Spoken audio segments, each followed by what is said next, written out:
The Burford Family by Katie Hickman, Sophie Taylor, and Olivia Blair.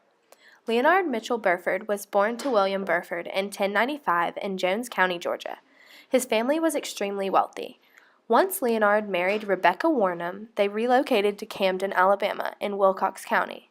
They settled near the Alabama River, where they established a plantation. Because of the location of their plantation, their farming flourished. There they raised 11 children: Martha, Samuel, Charles, Peyton, Emmeline, Leonard, Matilda, Rebecca, Mary, William, and Amanda. Because of the large amount of people on the Burford family plantation at one time, they bought and sold plenty of slaves over the years. They worked on the fields for Leonard Burford and also on the grounds with Rebecca. This family lived an opulent lifestyle. This is a slave receipt from Leonard Mitchell Burford, the father of William Burford, who were slave owners in Alabama. He is explaining that he is now the owner of an 8-year-old girl named Melinda, and that he owns her. This is very similar to multiple scenes in 12 Years a Slave by Solomon Northup, when the little Negro boy Randall and his sister Emily get separated from their mother.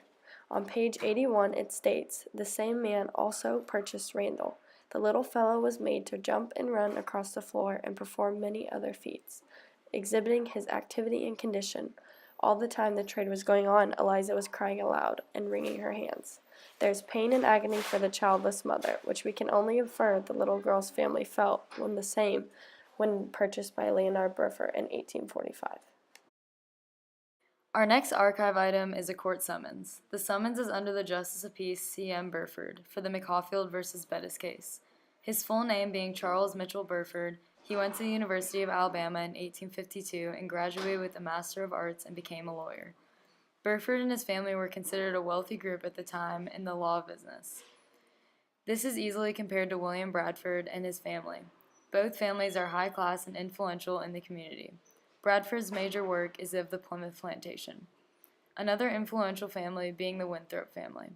They were successful in the textile business, and his father was a lawyer and prosperous landowner with several properties in Suffolk. Huge, powerful, wealthy families like these were an influential part of the community at the time, whether the influence be good or bad, and the reputations were everything. Families like these were a big reason why the slave trade continued. They always had demand for more slaves on their large plantations. A stark contrast to Emerson, who focuses his life on non-materialistic possessions and says, "The first wealth is health." This next document is a receipt ledger that Leonard Mitchell Burford kept from 1859. This receipt shows exactly what the upkeep would have been like on a plantation around this time period. Some items that show up on this ledger are screws, desk locks, tape, knitting pins, leather, and brass butts. These are items that can be used on a plantation to keep it running. Also, it has some odd items like Radway's Ready Relief, which is a medicine cure-all, Seltzer Apernit, which is just like Alka-Seltzer, and Sarsaparilla, which is a root beer back then. As we learned in 12 Years a Slave, running a plantation takes extreme labor. While Solomon Northup is working for Theophilus Freeman in New Orleans, he has to cut and pile together lumber. He then goes to sugar and cotton plantation where he has to work under the watch of Edwin Epps. I would imagine a lot of the same goods bought by Leonard Mitchell Burford would have been bought by other plantation owners of the time. This document found is a love letter written by an unknown author related to the Burford family. It could be either a member of the family or one of their own slaves writing to their love back home. If that is the case, it is related to Northup when he is seeking a way to send a letter back home to his family to inform them of his love and that he is okay. He says, "My great object always was to invent means of getting a letter secretly into the post office, directed to some of my friends or family at the North. Both authors of these letters have a means of sending loved ones a message, which is why I believe the letter could potentially be from one of the Burford family slaves.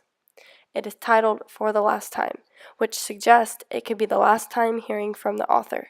After reading this and other documents, the Burford family resembled the owner of Northup, Epps, in relation to how they treat their own slaves." Our last document is a grade report of Peyton Burford from the Sedentary Institute. By being from a wealthy family with a prosperous plantation, he was able to get a good education. He learned everything including foreign language, math, science, and English. By learning 12 subjects, Peyton and many other wealthy white families were able to stay much more educated than others. This can be applied to a poem by Frances Ellen Watkins Harper. She was born to two free African Americans, and she was able to get an education from the Academy for Negro Youth. She wrote many poems over the years. Learning to read is one of them. A couple lines go. Very soon the Yankee teachers came down and set up school, but oh, how the Rebs did hate it, it was against their rule. Our masters always tried to hide book learning from our eyes. Knowledge didn't agree with slavery, 'twould make us all too wise. Learning to read is about an African American slave girl that grew up not getting the approval of teachers, and then resulting in her not getting a fair education until she was 60 years old. This applies to the grade report because it shows the vast difference in a white, wealthy education versus a poor slave girl's education. Here are some questions to go along with our presentation. Question 1. What other family that we have learned about could resemble the Burford family based on their wealth? Question 2. Do you think the letter/poem was written by a member of the Burford family or one of their personal slaves? Why? Question 3. Because part of the court summons is illegible, based on the time period, what do you think would have been the reason for the summons? Question 4. How can Rosa's image of education apply to the grade report found for Peyton Burford? Question 5. Are there aspects of this time period that still appear in modern day? Because of their wealth, the Burford family was able to afford education for all 11 of their children. Some became lawyers, like Charles Mitchell Burford. Many created their own families with other well-off plantation owners, and others helped run their father's plantation. Overall, we found many similarities in how the Burford plantation was run, and those plantations in 12 Years a Slave.